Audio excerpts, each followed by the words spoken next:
What's up, cool people? I'm Matt Conroy. Welcome back to our Bible study. So, we've got Leviticus chapter 11 lined up for right now. Previous chapters in Leviticus basically consisted of a bunch of laws regarding offerings. Then they, ordained the priests and kind of prepared them for their work in the tabernacle. Then there was sort of a, celebratory, hey, we're going to start using the tabernacle now, occasion. And not very long after that, in fact, just in the last chapter, we had a couple of Aaron's sons do something that they weren't supposed to do. They did something with fire that they weren't supposed to do. And so God killed them, and there was a bit of mourning for Aaron and his remaining sons. But anyway, a big thing that the last chapter kind of focused on that is also relevant to this one was sort of, a focus on the differentiation of things that are clean and unclean, or, holy, and I think common was the other word that was used in the last chapter. So, Aaron and his sons, the priests, are supposed to be very much set apart as especially, holy and righteous and clean in more ways than one sometimes. I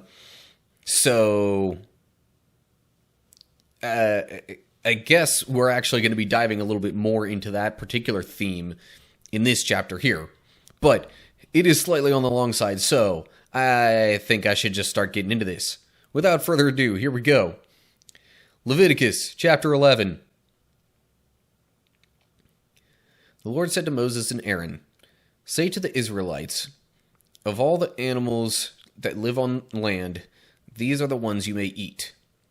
You may eat any animal that has a divided hoof and that chews the cud.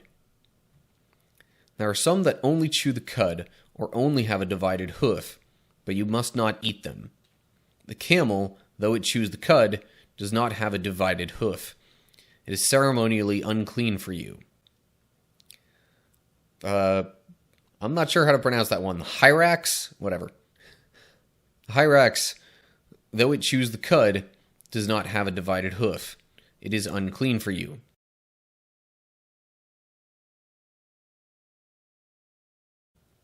The rabbit, though it chews the cud, does not have a divided hoof. It is unclean for you. And the pig, though it has a divided hoof, does not chew the cud. It is unclean for you. You must not eat their meat or touch their carcasses. They are unclean for you. Okay, so this is talking more specifically about, animals that are okay for them to eat,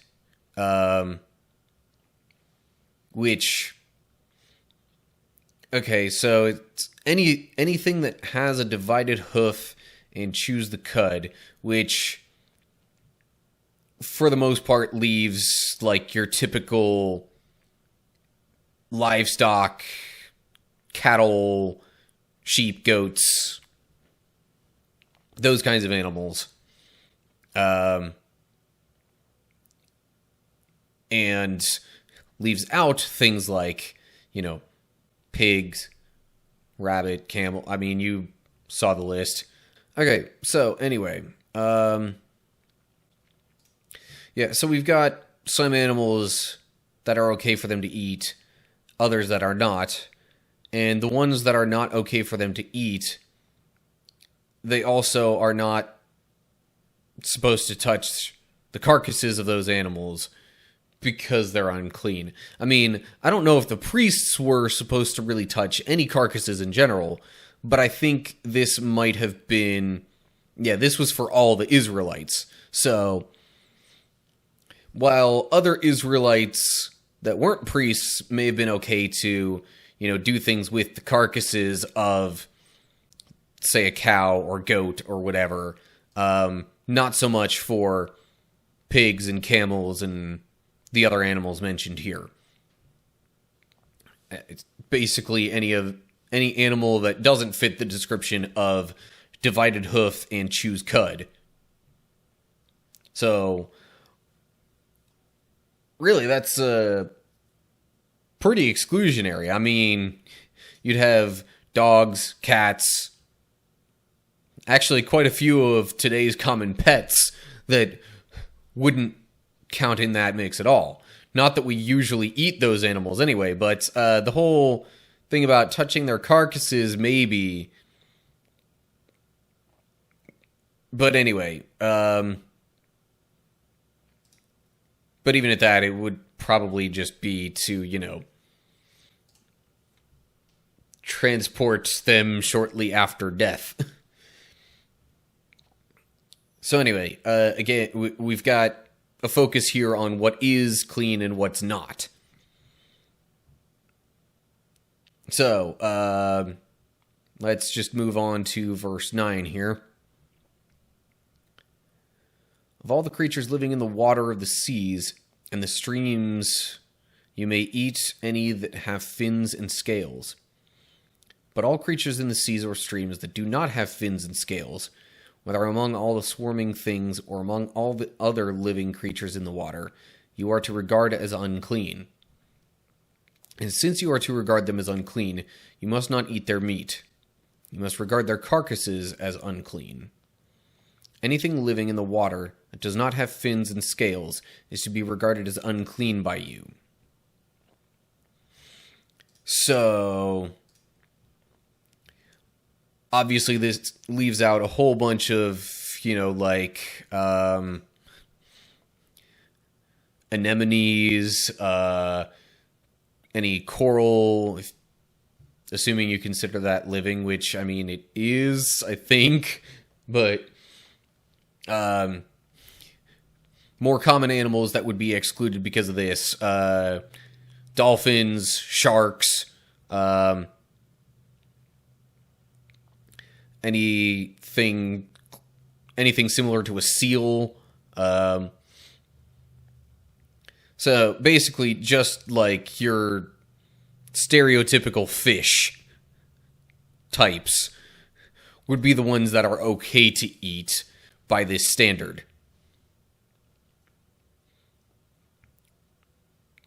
So, getting into verse 13, looks like we've had land, we've had sea, guess we're about to get into the air a bit. So, verse 13. These are the birds you are to regard as unclean and not eat because they are unclean: the eagle, the vulture, the black vulture, the red kite, and any kind of black kite, any kind of raven, the horned owl, the screech owl, the gull, any kind of hawk, the little owl, the cormorant, the great owl, the white owl, the desert owl, the osprey, the stork, any kind of heron, the hoopoe, and the bat. Okay, so that gets far more specific, but that generally seems to mean birds like pigeons, robins, jays of various kinds would be okay. But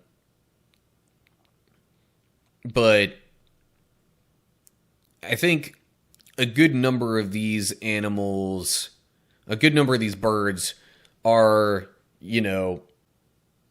carnivorous in nature. Definitely vultures, eagles, I think ravens will occasionally eat meat as well, hawks for sure. So I don't think that's like the one and only qualifier here, but anyway, yeah. So among these unclean birds, I'm noticing a fair number of them are kinds that would, like, eat dead animals, for example. What's the footnote here at Eagle? The precise identification of some of the birds, insects, and animals in this chapter is uncertain. Okay. I assume the footnote is there because that's like the start of where any of it is uncertain. So, just take note of that. Some of these that are listed are educated. I don't even know if educated guess is quite the right way of putting it, but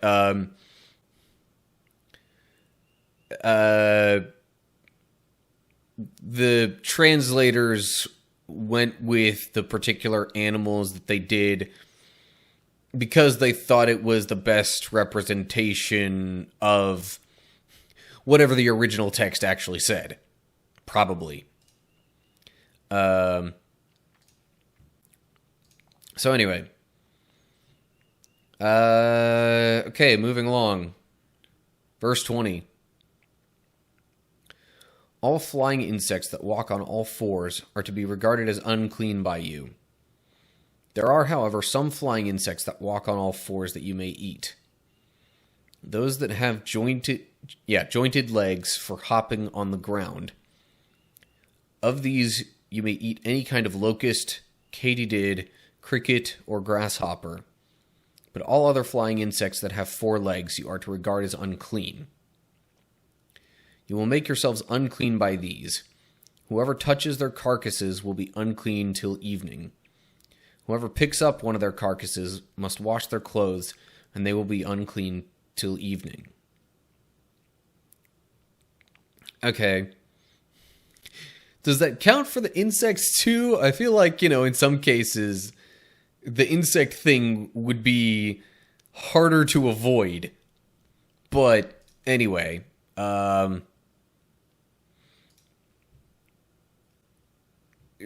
point being, any of these animals and creatures listed as unclean, they were supposed to not only refrain from eating, but avoid touching the dead bodies of such animals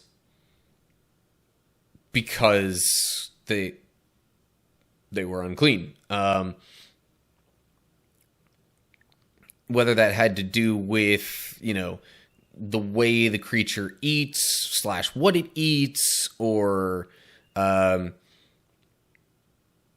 the way that they generally move, perhaps. I don't know, but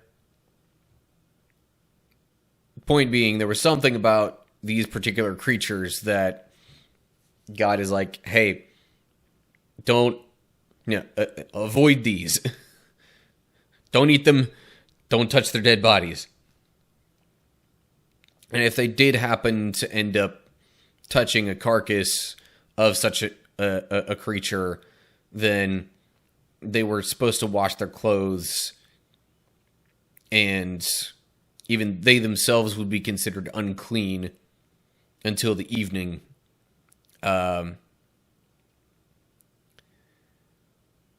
So this would have been a more significant problem for the priests, especially because they were supposed to be clean. In fact, I think they had to be clean in order to, partake of any of the ceremonial offerings, which was their way of getting food, for the most part. And certainly while doing their priestly duties. But anyway. Okay. Moving along, verse 26. Every animal that does not have a divided hoof, or that does not chew the cud, is unclean for you. Whoever touches the carcass of any of them will be unclean. Of all the animals that walk on all fours, those that walk on their paws are unclean for you. Whoever touches their carcasses will be unclean till evening. Anyone who picks up their carcasses must wash their clothes, and they will be unclean till evening. These animals are unclean for you. So it mentions paws there specifically, which I definitely think leans into the idea of, yeah, like some of our normal pets, a la cats and dogs, would have been considered unclean. So, while I don't think it would have been common practice to eat such animals, also don't know. I assume there would have at least been some big cats local to the area, around. I mean, we're in like Middle East territory, southern Middle East territory, but still. We're in Middle East territory at this point. We being the Israelites, basically, there. So given that that's where they were, I mean, they probably would have at least seen some bigger cats. I don't know if it would have been more like, leopards or lions or what, but yeah. I definitely don't think they would have been all that familiar with the more domesticated kinds of cats and dogs that we often have as pets today. But anyway, these were laws for the Israelites for that time. These don't necessarily apply to all of us here and now today, even as believers in God. But anyway, okay. Moving on to verse 29. There is a big chunk here, but maybe that'll give me a little bit more to think about once I finish this subsection. Okay. Verse 29. Of the animals that move along the ground, these are unclean for you. The weasel, the rat, any kind of great lizard, the gecko, the monitor lizard, the wall lizard, the skink, and the chameleon. Of all those that move along the ground, these are unclean for you. Whoever touches them when they are dead will be unclean till evening. When one of them dies and falls on something, that article, whatever its use, will be unclean, whether it is made of wood, cloth, hide, or sackcloth. Put it in water. It will be unclean till evening, and then it will be clean. If one of them falls into a clay pot, everything in it will be unclean, and you must break the pot. Any food you are allowed to eat that has come into contact with water from any such pot is unclean, and any liquid that is drunk from such a pot is unclean. Anything that one of their carcasses falls on becomes unclean. An oven or cooking pot must be broken up. They are unclean, and you are to regard them as unclean. A spring, however, or a cistern for collecting water remains clean, but anyone who touches one of these carcasses is unclean. If a carcass falls on any seeds that are to be planted, they remain clean. But if water has been put on the seed and a carcass falls on it, it is unclean for you. So, I'm guessing that a lot of these particular things that it's mentioning here sort of also apply to the previously mentioned unclean animals. But for certain creatures like these, it's perhaps more likely that they would, end up touching or falling on or whatever, otherwise coming into contact with just kind of random, unexpected things.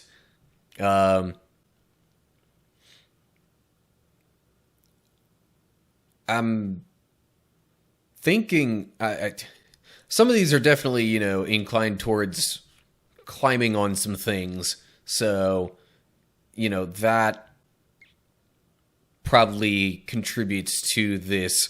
Whereas you wouldn't so much get, a camel climbing up on anything else. So, if a camel, for example, wound up falling onto, say, a clay pot, there's a decent chance that clay pot might just be broken anyway. So, point being, I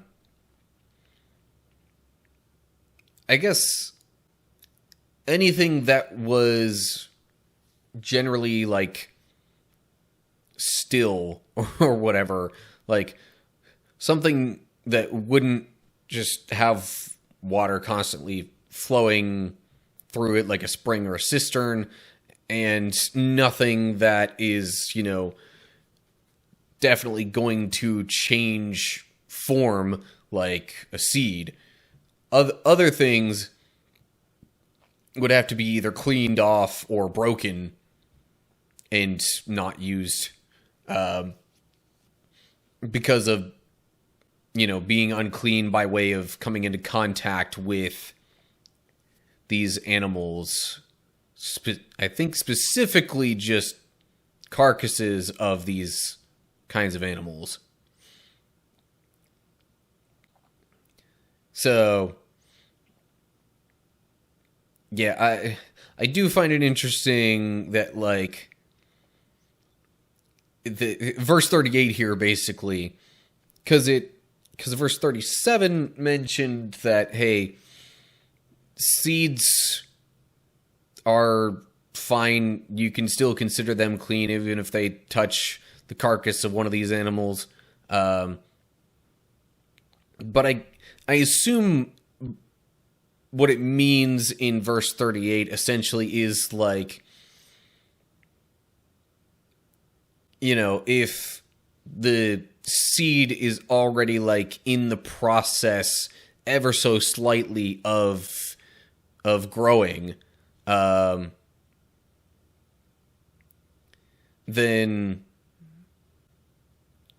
since it's already kind of broken that outer part of the seed, then yeah, the plant coming from it has been contaminated and thus it's unclean. I think that's kind of the general idea there. But anyway, that still it reads as it reads. Don't necessarily take my possible explanation of it as, absolute truth regarding that, because there could be other instances where this would be true aside from what I just mentioned. So anyway, okay. Moving along, verse 39. If an animal that you are allowed to eat dies, anyone who touches its carcass will be unclean till evening. Anyone who eats some of its carcass must wash their clothes, and they will be unclean till evening. Anyone who picks up the carcass must wash their clothes, and they will be unclean till evening. So carcasses in general are unclean, period. But I think, some of these animals in general are considered unclean, and, maybe don't necessarily make everything they touch unclean if they're alive, but also definitely don't eat them. Also, eating some of like, I'm trying to figure out why exactly that needs to be spelled out there. Like, if the animal is one that's normally allowed to be eaten, then wouldn't, like if you cooked whatever came from, or is it using the word carcass there more so to refer to the fact that, like, it's sort of already started decaying? That's a pretty fair assumption if that's the case.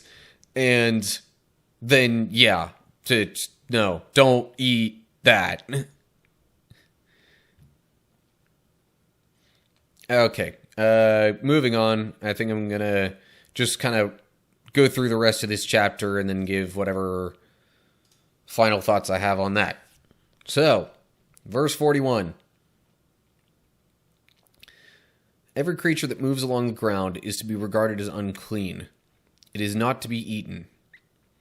You are not to eat any creature that moves along the ground, whether it moves on its belly, or walks on all fours, or on many feet. It is unclean. Do not defile yourselves by any of these creatures. Do not make yourselves unclean by means of them, or be made unclean by them. I am the Lord your God. Consecrate yourselves and be holy, because I am holy. Do not make yourselves unclean by any creature that moves along the ground. I am the Lord, who brought you up out of Egypt to be your God. Therefore be holy, because I am holy. These are the regulations concerning animals, birds, every living thing that moves about in the water, and every creature that moves along the ground. You must distinguish between the unclean and the clean, between living creatures that may be eaten and those that may not be eaten. Okay, so I'm assuming when it talks about, things moving along the ground, beyond the obvious, snakes, serpents, whatever, that probably also includes things like worms, centipedes, any of the other peds. Probably fit into the many feet category here. I'm guessing this is including a bunch of insects in the way of, ants and basically any of those insects that move along the ground and are not the flying type, as it mentioned, further up earlier in the chapter. So literally none of those are clean. And why would they be clean? They're constantly moving along the ground, which is dirty. Duh.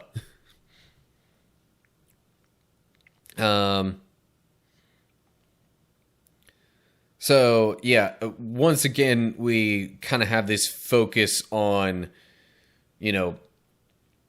staying clean, being holy, because God is holy, and for them to be his people, they need to be held to a higher standard.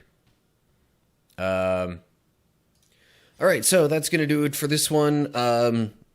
Really kind of hammering home the point of, cleanliness / purity and, God's standards related to that. So, yeah, God's standards are pretty high, so it kind of makes sense in a way that there's a lot related to that. I don't even know how far we've gotten into that particular topic, but, ultimately, that's kind of one of the big conflicts or struggles, you might say, of God's people throughout the Bible, is to stay holy, righteous, pure, clean in God's eyes, to meet his standards. So, anyway, that's all I got for you for now. So, as always, like and share if you enjoyed the video. Subscribe and click the bell to get updates when I post new videos to the channel. Make sure to look down in the description to get info on other social media pages and all that good stuff. And leave comments down below all that with any thoughts you have. So anyway, that's going to do it for now. Hope you're all doing well. Hopefully I'll see you for the next video. But until then, stay cool, people.